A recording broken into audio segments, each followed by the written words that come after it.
најбитно ќе биде односот на Америка, според мене, таа како ќе смета дека во овој момент е време да прекине војната ќе прекине, а резултатите од преговорите не знам какви ќе бидат.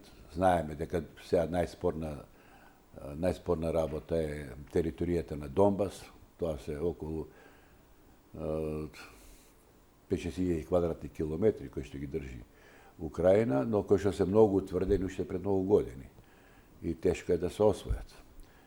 И токму затоа Зеленски не сака тие да ги даде, затоа што ако ги даде тие територии, ќе се постави прашањето зошто војувавме, зошто толку луѓе изгина, можеме да ги дадеме уште однапред територии.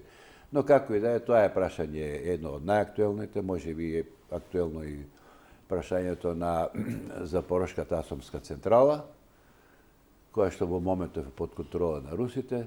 Имаме спорни прашања кои што понатаму веројатно во некои преговори ќе се решаваат, рускиот јазик во Украина, украинската православна црква под Московскиот патриархат што е.